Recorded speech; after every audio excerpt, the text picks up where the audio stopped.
أشهد أن لا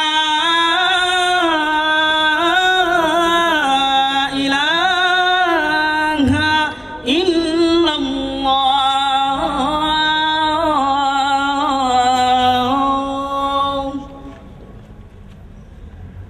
أشهد أن محمدًا رسول الله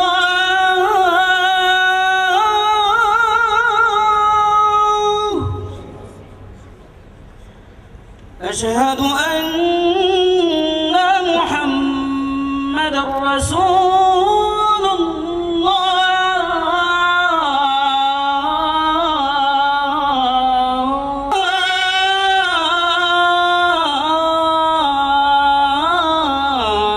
لا إله إلا الله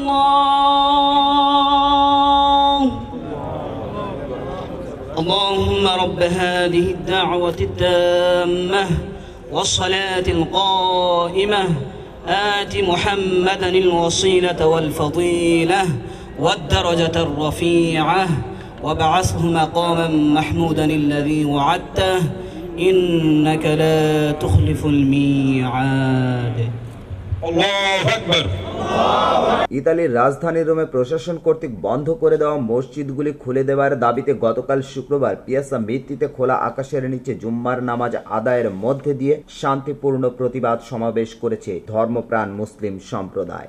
অগণিত মানুষের সমাবেশে উন্মুক্ত আজানের মধুর ধ্বনিতে এ প্রতিবাদ সমাবেশে উপস্থিতগণ ছাড়াও ইতালিয়ানগণ বাকরুদ্ধ হয়ে যায়।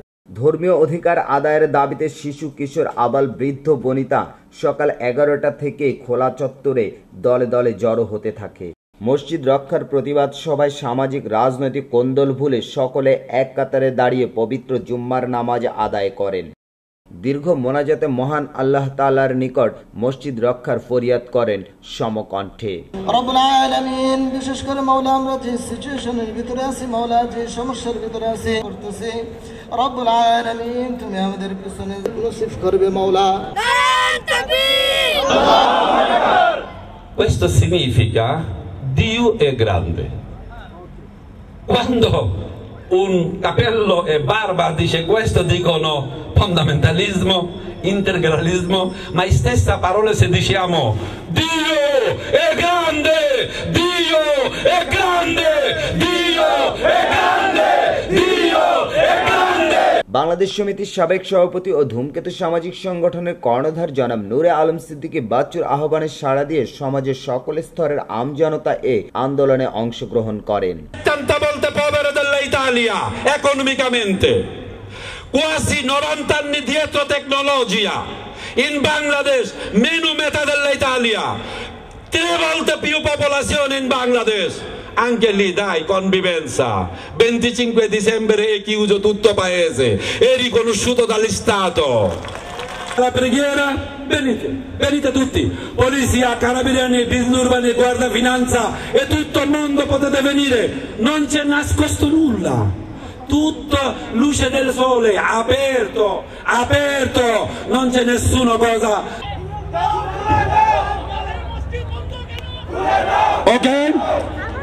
Talmente politicamente non potete mandare solo la divisa, trovare una cavella di virgolette virgoli.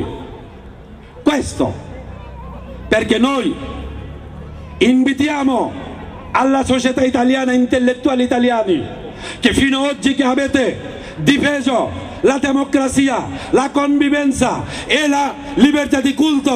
Il Signore è grande e potente, che è la stessa cosa di Dio è grande e Allahu Akbar. Ed era cattolica mia mamma, era della Madonna dell'Arco. Volevo prima di tutto ringraziare tutte le persone che sono venute, è un giorno lavorativo per tutti. Prima di tutto volevo ringraziare i non musulmani che sono qui venuti, le forze dell'ordine, quelle in divisa e anche quelle in borghese. E poi volevo fare un ringraziamento particolare come italiano e come musulmano alla comunità islamica di origine del Bangladesh che vive a Roma e soprattutto in questa zona di Roma. Un ringraziamento speciale perché io penso che questa manifestazione sia importante per i non musulmani e per i musulmani. আমাদের মসজিদটা বন্ধ করে দিয়েছে 21 তারিখে, আমরা এটার জন্য অনেক মনক্ষুণ্ণ। আল্লাহ পাক বলতেছে যে তোমরা গির্জা কেন, বাইরে এসে নামাজ পড়ো। ইনশাআল্লাহ আমরা আইনের কাছে সাহায্য চেয়েছি। ইসলামকে টিকে রাখার জন্য ঐক্যবদ্ধ হয়েছেন। তারপরে আমি ধন্যবাদ জানাচ্ছি সবাই এখানে সমবেত হয়েছেন ইসলামকে শক্তিশালী করার জন্য, তাদেরকে ধন্যবাদ দিচ্ছি। Il problema è che non c'è una possibilità per i musulmani di praticare il loro culto come fanno i cristiani, gli ebrei o le altre fedi. Noi sappiamo, poi dietro le nostre spalle c'è la chiesa di San Felice. Manifestazione per dare una solidarietà. সবার ঊর্ধ্বে আমরা মুসলমান, সবাই এই জায়গায় আমরা প্রবাসে যারা আছি আমরা সবাই ঐক্যবদ্ধভাবে। বক্তারা আরো বলেন, প্রশাসন যদি দাবি দেওয়া না মানেন তবে লাগাতার এ আন্দোলন চলবে। প্রয়োজনে রোমের পিয়াসাগুলোতে অবস্থান ধর্মঘট করে খোলা আকাশের নিচে 5 ওয়াক্ত আজান দিয়ে নামাজ আদায় করা হবে। ধর্মপ্রাণ মুসলমানদের দাবি দেওয়ার মধ্যে বন্ধ হওয়া মসজিদগুলো অতিসত্বর খুলে দিতে হবে, সকল মসজিদের লিখিত অনুমোদন প্রদান করতে হবে, মসজিদের ভাড়া 50% কমাতে হবে এবং পানি ও বিদ্যুৎ বিল মওকুফ করতে হবে। গত সপ্তাহে 3টি মসজিদ বন্ধ হয়েছে। আজকে সেই মসজিদ পুনরায় খোলার জন্য সমস্ত দেশি, শুধু বাংলাদেশি নয়, সমস্ত মুসলমান এখানে অংশগ্রহণ করেছে, মা বোন সহ। আমরা আশা করি যদি আমরা এই আন্দোলনটা সুন্দর শান্তিপূর্ণভাবে রাখতে পারি, কন্টিনিউ রাখতে পারি, ইনশাল্লাহ আমরা আমাদের মসজিদগুলো পুনরায় খুলতে পারবো এবং ইটালিতে অবশ্যই একটা মসজিদের জন্য সহজ একটা আইনও প্রণয়ন করা সম্ভব হবে। মসজিদগুলি বন্ধ হয়ে যাওয়াতে আমরা আন্দোলন এই পিয়াসা মিত্তি থেকে আন্দোলন শুরু করলাম। যেই সব মসজিদগুলো বন্ধ হয়েছে সেই মসজিদগুলো খুলে দেওয়ার জন্য এবং আমি রুম সহ পুরা ইতালিতে যত মুসলমান ভাই বোন আছেন সবাইকে বলবো এই আন্দোলনের শরীক হওয়ার জন্য। মসজিদ বন্ধ করা পায়তারা চলছে। আমরা বাংলাদেশি লোক, মুসলমান, খ্রিস্টান, হিন্দু, বৌদ্ধ যারাই আছি, আমরা আমাদের নিজস্ব পবিত্র উপাসনায় বা মসজিদ কোথাও কোনো গির্জা বন্ধ হোক আমরা কখনোই চাই না। চাই আমরা আমাদের নিজেদের